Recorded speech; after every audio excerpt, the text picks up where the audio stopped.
The one and only Botticelli. Botticelli and Raphael, shirts and trousers. புதிய தலைமுறை நேயர்களுக்கு வணக்கம். இன்று நம் சிறப்பு நேர்காணலில் தமிழ்நாடு காங்கிரஸ் கமிட்டியின் பொதுச் செயலாளர் லட்சுமி ராமச்சந்திரன் இருக்காங்க. அவங்க கிட்ட பேசுகிற பல விஷயங்கள் இருக்கும். அவங்க நிகழ்ச்சி போகலாம். வணக்கம் மேம். வணக்கம் சார். சமீபத்தில் காங்கிரஸோட பொதுக்குழு நடந்தது. அதில் பார்த்தீங்கன்னா நம்ம எவ்வளோ தொடர்ச்சியாக பேசிட்டு வராரு. செல்வ பெருந்தகை திருவண்ணாமலையில் பேசினாரு, ஈரோட்டில் பேசினார், தொடர்ச்சியாக பேசிட்டு வராரு. பொதுக்குழுலுமே சொல்லியிருக்காரு எவ்வளோ நாள் நம்ம டிபெண்ட் பண்ணி இருக்கணும் அப்படின்னு. அந்த கூட்டத்திலே அதுக்கு ஒரு எதிர்ப்பு குரலும் வருது. இதை நாங்கள் எப்படி எடுத்துக்கிறது? அவர் அழகாக அதுக்கு கிளாரிஃபிகேஷனும் கொடுத்துட்டாரு. செல்வாண்டனை பொறுத்த வரைக்கும் அவர் என்ன சொல்றாருன்னா, நான் இப்போ கூட்டணி வேணான்னு சொல்லல. கூட்டணிங்கிறது எலெக்ஷன் டயத்தில் பேச வேண்டிய விஷயம். கூட்டணியாக இருக்கட்டும், சீட் ஷேரிங், நம்ம எத்தனை சீட்டில் ஃபைட் பண்ண போகிறோம், கூட்டணி கட்சிகள் எத்தனை சீட், அதெல்லாம் எலெக்ஷன் டயத்தில். இப்போ நான் எலெக்ஷன் டயத்தில் நம்ம பண்ண வேண்டிய வேலை என்ன? நம்மளோட கட்சியோட கட்டமைப்பை பலப்படுத்தணும். இப்போ நீங்கள் கூட்டணியில் பேச போகிறீங்கன்னு வச்சுக்கோங்க. கூட்டணிக்காரங்க என்ன கேட்பாங்க? இந்த இடம் உங்களுக்கு வேணுமா? அந்த இடத்துல என்ன இருக்குது? உங்கள் யார் மாவட்ட தலைவர், இந்த எல்லா வட்டார தலைவர்கள்லாம் இருக்கிறாங்களா, உங்களோட ஸ்ட்ரென்த் என்ன அப்படின்னு அவங்க யோசிச்சுட்டு தானே அவங்க அந்த சீட்டையே நம்ம கொடுக்குறாங்க.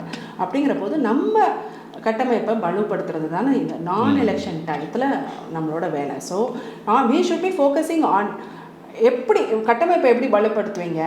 நம்ம மக்கள் பிரச்சனைகளை பேசணும். அந்த ஏரியா மக்கள் பிரச்சனை, ஒவ்வொரு லோக்கலைஸ்டாக மக்கள் பிரச்சனையை பேசணும். ஸ்டேட் லெவலில், நேஷ்னல் லெவலில் மக்கள் பிரச்சனைகளை பேசணும்.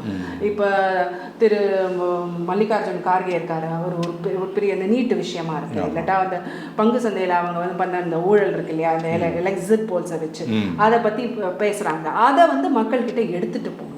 எடுத்துகிட்டு போனோம்னா அது ஊடகங்கள்லாம் பேசுகிறோம். பட் லோக்கலாக மக்கள்கிட்ட போய் சேரணும்னா காங்கிரஸ் அவங்க கூட இருக்குது, அவங்க இஷ்யூஸ் எல்லாம் பற்றி பேசுகிறாங்க அப்படின்னா அந்த கட்டமைப்பு இருந்தால் தான் போய் சேரும் இல்லையா. லோக்கலில் ஒரு ஆள் இருக்கா, பேசுகிறாரு அப்படின்னா தான் அவங்களுக்கு, அவங்க கூட இருக்கிறவங்க ஒருத்தர் பேசுகிறா அப்படின்னா தான் காங்கிரஸ் இருக்குது அப்படிங்கிற தைரியம் மக்களுக்கு வரும், ஒரு கான்ஃபிடென்ஸ் வரும். அப்போ தான் ஓட்டு போடுவாங்க. ஸோ நான் எலெக்ஷன் டயத்தில் மக்கள் பிரச்சனையை பேசணும். அந்த மக்கள் பிரச்சனையை கிரவுண்ட் லெவலில் கொண்டு போகிறதுக்கு கட்டமைப்பு தேவை. அந்த கட்டமைப்பை உருவாக்கணும் அப்படிங்கிறது தான் செல்வாண்டனோட கோல். சரி, காமராஜ் ஆட்சிங்கிறது தான் காங்கிரஸ் கட்சியில் இருக்கிற எல்லா தொண்டர்களுக்கும் எல்லா தலைவர்களுக்கும் ஆசை. சரி, எங்களுக்குன்னு ஒரு வேற நேஷனலிஸ்ட் பார்ட்டி, வேற செக்யுலர் நேஷனலிஸ்ட் பார்ட்டி. ஸோ அந்த ஒரு அவுட்லுக் இருக்கிற தமிழக வாக்காளர்கள் எத்தனையோ பேர் இருக்கிறாங்க. அவங்க தான் எங்களோட ஓட் பேங்க்கு. ஸோ அவங்க எங்களுக்கு ஓட்டு போடணும்னா எங்களை ஒரு வயபிள் பார்ட்டியாக நாங்கள் அவங்க கிட்ட ப்ரெசென்ட் பண்ணணுமா இல்லையா? வயபிள் பார்ட்டியாக நாங்கள் எப்படி ப்ரெசென்ட் பண்ணுவோம்? கட்டமைப்பு ஒழுங்காக இருந்தால் தானே நீங்கள். இல்லாட்டி அவங்க ஐ ஏம் அ செக்யுலர் நேஷனலிஸ்ட்னு அவங்களுக்கு தெரியும். ஏன்னா எனக்கு கை சின்னம் தான், எனக்கு நேரு, காந்தி, இந்திரா காந்தி அவங்களுக்கு தான் போடணும் அப்படின்னு எனக்குள்ள. ஆனால் நாங்கள் எங்களுக்குள்ளே அடிச்சுட்டே இருந்தோம். ஒரு எங்களை ஒரு நல்ல ஒரு வயபிள் ஆப்ஷனை நாங்கள் ப்ரெசென்ட் பண்ணலைன்னா, ஐயா எனக்கு இவங்களுக்கு தான் போடணும், ஆனால் இவங்க என்ன இப்படி இருக்கிறாங்க அப்படின்னு சொல்லிட்டு வேறு ஏதாவது ஒரு ஆப்ஷனை பார்த்தேன். ஓட்டுன்னு அவங்க போட்டு தான் ஆகணும். வேறு ஏதாவது ஒரு ஆப்ஷன் அவங்களுக்கு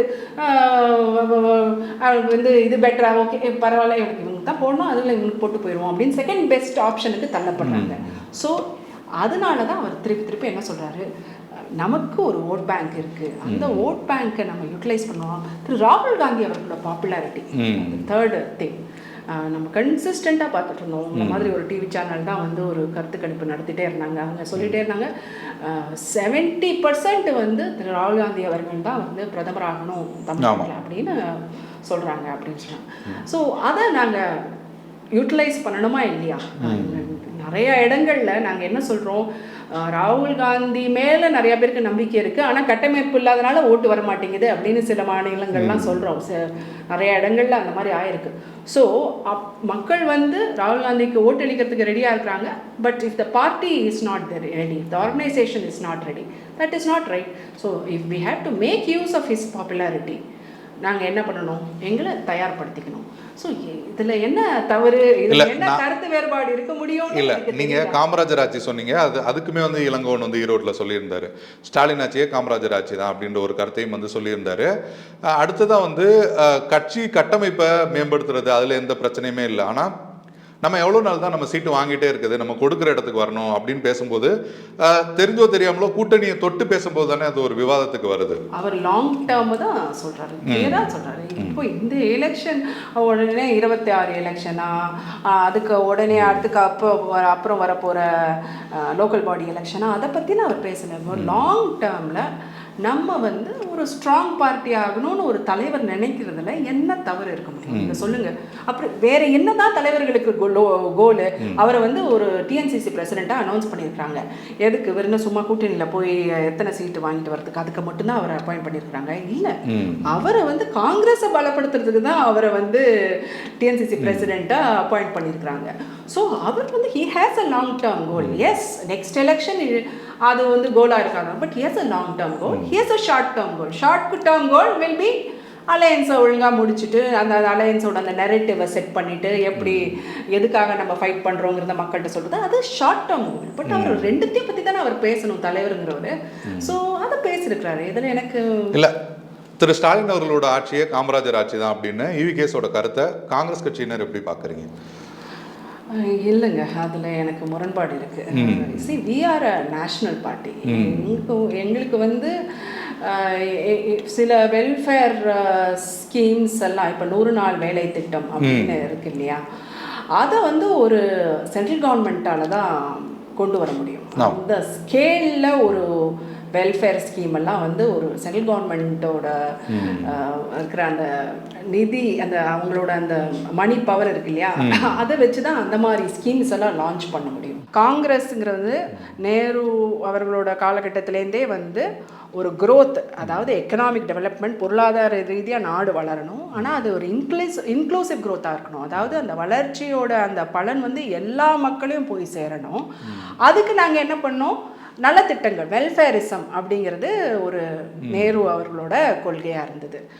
இந்த கொள்கைகளை வந்து ஸ்டேட் லெவலில் இம்ப்ளிமெண்ட் பண்ணுறது தான் அது வந்து ஒரு நேரு அவர்கள் வந்து ஒரு பெரிய ஒரு பப்ளிக் செக்டர் ஒரு கொண்டு வரணும் அப்படின்னு பார்த்தாருன்னா, காமராஜர் என்ன பண்ணுவார், போய் அதை எப்படி தமிழ்நாட்டுக்கு கொண்டு வரலாம், அதுக்கான ஸ்கில்ஸ் நம்மக்கிட்ட இருக்கா, அதுக்கான இடம் நம்மக்கிட்ட இருக்கா அப்படின்னு பார்த்து இது இல்லை எங்களுக்கு கொண்டு வாங்க அப்படிங்கிற அந்த அந்த ஒரு பெரிய ஷேர் நமக்கு, தட் இஸ் ஷேர்னா அந்த மாதிரி ஒரு போட்டி இல்லை. இந்த நம்ம ஸ்டேட்டால் இதை நடத்த முடியும் அப்படின்னு அவர் நினைச்சார்னா அதை போய் நேரு அவர்கள்ட்ட பேசி வாங்கிட்டு வந்துடுவார். அப்படி வந்தது தான் நம்மக்கிட்ட இருக்கிற அந்த பெரிய பெரிய பப்ளிக் செக்டர் நிறுவனங்கள், பெல்லா இருக்கட்டும், இல்லாட்டா இங்கே ஐசிஎஃப்ஆ இருக்கட்டும், இன்டெக்ரல் கோச் ஃபேக்ட்ரியாக இருக்கட்டும், எத்தனையோ பப்ளிக் செக்டர் கம்பெனிஸ் அப்படி தான் வந்தது. சரி, அந்த காலத்தில் வந்து தனியார் முதலீட்டாளர்கள்ட்ட இந்தியர்கள்ட்ட அவ்வளோ காசு கிடையாது. ஸோ அதனால தான் அரசாங்கம் வந்து மிக்ஸ்டு எக்கானமி அப்படின்னு ஒன்று நேரு அவர்கள் கொண்டு வந்தாங்க.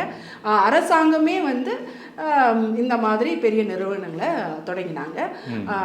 அதனால தான் இந்த நவரத்னாஸ்ன்னு நம்ம சொல்கிறோம், அப்படிப்பட்ட பெரிய பெரிய பொதுத்துறை நிறுவனங்கள் வந்தது. அதே மாதிரி இதை தொடங்கிட்டு அந்த எக்கனாமிக் growth மட்டும் கொண்டு வரல. காமராஜர் என்ன பண்ணார், எல்லாருக்கும் கல்வி போய் சேரணும் அப்படிங்கிறதுனால தமிழ்நாடு முழுதும் வந்து பள்ளிக்கூடங்களை தொடங்கினார். பசங்க வந்து பிள்ளைகள் வந்து ஸ்கூலுக்கு வரணும் அப்படின்னா அந்த காலத்தில் வந்து சின்ன பசங்களை கூட வேலைக்கு அனுப்பிச்சிருவாங்க. அந்த மாதிரி நிலைமையில தான் இருந்தது இந்தியா. ஸோ அவங்களை எப்படி அட்ராக்ட் பண்ணுறது, ஸ்கூலுக்கு வரவழைக்கிறது அப்படின்னோடனே மதிய உணவு திட்டம் கொண்டு வந்தார். ஸோ இந்த மாதிரி படிப்படியாக growth-உம் யோசிப்பாங்க, அதே மாதிரி வெல்ஃபேரிசமும் யோசிப்பாங்க. இது ரெண்டும் யோசிக்கக்கூடிய ஒரு அரசாங்கமாக தான் காமராஜர் அவர்களோட அரசாங்கம் இருந்தது. அதே மாதிரி நீங்கள் பார்த்தீங்கன்னா ரிசர்வேஷனும் பார்த்தீங்கன்னா அப்போ வந்து இந்தியாவில் வந்து ஃபஸ்ட்டு தொடங்கின போது வெறும் எஸ்சி எஸ்டி ரிசர்வேஷன் மட்டும்தான் இருந்தது. அதுலேருந்து தான் தொடங்கினோம். நேரு அவர்கள் சொன்னாராம், என்ன இந்த ஓபிசிக்குள்ளே, அதாவது பேக்வேர்டு கம்யூனிட்டின்னு நம்ம சொல்கிறோம்ல, எந்தெந்த காஸ்ட் வரும் எந்தெந்த காஸ்ட் வராதுங்கிறது என்னால் இங்கேருந்து உட்காந்து டெல்லியிலேருந்து உட்காந்து எனக்கு அதுக்கு கிளியர் பிக்சரே இல்லை. நீங்கள் வந்து ஸ்டேட் லெவலில் அதை இம்ப்ளிமெண்ட் பண்ணுங்க அப்படின்னு நேரு அவர்கள் சொன்னாராம்.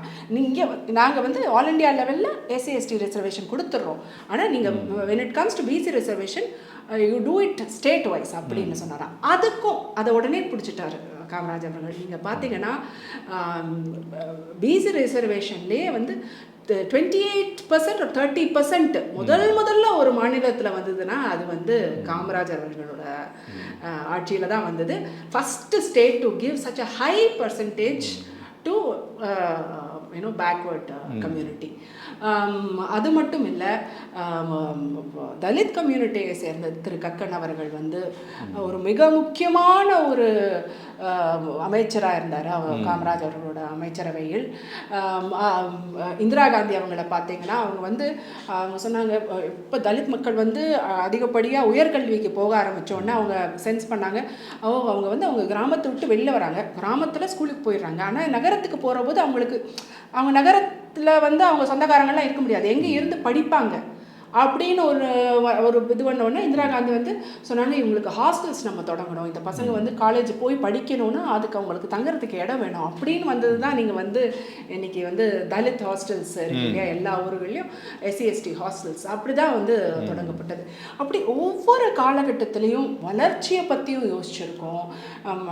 1991 அந்த லிபரலைசேஷன் கொண்டு வந்தது, வளர்ச்சியை பற்றியும் யோசிச்சிருக்கோம். அட் த சேம் டைம் எல்லா மக்களுக்கும் அந்த வளர்ச்சி போய் சேருதா, எந்த மாதிரி ஒரு ஸ்கீம்ஸை தொடங்கினா மக்களுக்கு இந்த காலகட்டத்தில் மக்கள் பயன்படுவாங்க அப்படிங்கிறத கண்டினியூஸாக யோசிச்சுட்டே வர்ற ஒரு அரசாங்கமாக தான் காங்கிரஸ் சென்டர்லேயும் இருந்திருக்கு, நம்ம ஸ்டேட்லேயும் இருந்திருக்கு. நீங்கள் பார்த்தீங்கன்னா இன்னைக்கு காங்கிரஸ் தலைவர், ஆல் இண்டியா காங்கிரஸ் கமிட்டியோட தலைவர் திரு மல்லிகார்ஜுன கார்கே அவர்கள் ஒரு தலித் கம்யூனிட்டியை சேர்ந்தவர். எங்கள் டிஎன்சிசி பிரசிடென்ட் திரு செல்வபிரந்தகை அண்ணா அவர்கள் வந்து தலித் கம்யூனிட்டியை சேர்ந்தவர். நாளைக்கு வந்து நாங்கள் காமராஜ் ஆட்சின்னு சொல்கிறோம் இல்லையா, ஒரு தலித் சிஎம், முதல் தலித் சிஎம் இன் தமிழ்நாடு வந்து காங்கிரஸ் அமைக்கும் காமராஜ் ஆட்சியில் வருவாராக இருக்கும். ஸோ அதுதான் நாங்கள் காமராஜ் ஆட்சினா இதை தான் சொல்கிறோம். இந்த காமராஜ் ஆட்சி வந்து தான் எங்களோட கனவு, அதை நாங்கள் நினைவாக்குவோம் அப்படிங்கிற நம்பிக்கை எங்களுக்கு இருக்குது. நான் நேரடியாகவே கேட்டுறேன், திமுக மட்டும் இல்லை அதிமுகவுக்கும் சேர்த்தே கேட்குறேன். ரெண்டு திராவிட கட்சிகளும் என்ன கிளைம் பண்ணுறாங்கன்னா, திராவிட கட்சிகளால் தான் தமிழ்நாடு வந்து இந்த அளவுக்கு வளர்ச்சி எட்டியிருக்கு. இந்தியாவில் மற்ற மாநிலங்களை விட பல்வேறு விஷயங்களில் வந்து முன்னேறி இருக்கிறதுக்கு, கல்வியோ சுகாதாரம் உள்ளிட்ட பல்வேறு விஷயங்களில் முன்னேறி இருக்கிறதுக்கு காரணமே ரெண்டு திராவிட கட்சிகள் தான் அப்படின்னு கிளைம் பண்ணிக்கிறாங்களா? அதை நீங்கள் எப்படி பார்க்குறீங்க? திமுகவுக்கு மட்டும் வேணும், அதிமுக ரெண்டு பேரும் சேர்த்தே சொல்லுங்கள். நான் இந்த பிஜேபி மாதிரி வந்து இந்த பிளேம் கேம்குள்ளே நான் வந்து சிக்க மாட்டேன். நான் என்ன சொல்லுவேன்னா, காமராஜர் அவர்கள் அமைத்து கொடுத்த அந்த ஃபவுண்டேஷன் இருக்குது பார்த்தீங்களா, அந்த ஸ்ட்ராங் ஃபவுண்டேஷன் மேலே நீங்கள் கொஞ்சம் கொஞ்சமாக நீங்களும் பில்டு பண்ணியிருக்கிறீங்க. அந்த கிரெடிட்டை வந்து ரெண்டு கட்சியிலேருந்தும் நான் பிடுங்க விரும்பலை, அவங்கவுங்க முடிகிற அளவுக்கு செஞ்சுருக்குறாங்க. காங்கிரஸ் வந்து ஓரளவுக்கு நாங்கள் நல்ல நிலைமையில் இருந்தோம்னா இன்னும், ஏன்னா நாங்கள் வந்து சென்ட்ரல் கவர்மெண்ட்டோடையும் இன்னும் கூடி அவங்களோட சேர்ந்து வேலை செஞ்சுருப்போம். ஸோ இன்னும் நிறையா மக்களுக்கு கொடுத்துருப்போம். அந்த நாங்கள் ஜெயிச்சு அந்த மாதிரி நிலைமையில இல்லை ஆஃப்டர் 67 அப்படின்னு. I will not get in to this game. அவங்களால பண்ண முடிஞ்சதை பண்ணியிருக்காங்க. அதோட ஆனால் அதில் பத்தலை அப்படின்றீங்க நீங்கள்? பத்தலாம் சொல்ல மாட்டேன், நான் சொல்லலை. இல்லை, நாங்கள் வந்து இன்னும் நல்லா பண்ணியிருப்போம். நாங்கள் இல்லை, நாங்கள் ஆனால் ஜெயிச்சு வரல. நாங்கள் வந்து ஆனால் ஃப்யூச்சர், இப்போ பாஸ்ட்டை பற்றி பேசி இது இல்லை, ஃப்யூச்சரில் நாங்கள் காமராஜ் ஆட்சின்னு சொல்கிற பொழுது இதெல்லாம் தான் நாங்கள் பண்ணுவோம் அப்படிங்கிறத, நாங்கள் என்ன பண்ணுவோம் அப்படிங்கிறத உங்களுக்கு அதான் அதிமுக செஞ்ச விஷயங்களை தாண்டி எங்களால் இந்த விஷயங்கள்லாம் செய்ய முடியும் அப்படின்ற விஷயங்களை சொல்கிறேன். பார்ட்டி வேர்னாலும் ஐ ப்ரிஃபர் போட்டிசலி. எங்க இருந்தாலும் நம்ம ஸ்டாரா தெரியணும் இல்லையா? வெரைட்டியான கலர்ஸ், நியூ டிசைன்ஸ், அதுக்கு மேல star look. The one and only Botticelli. Botticelli and Raphael, shirts and trousers.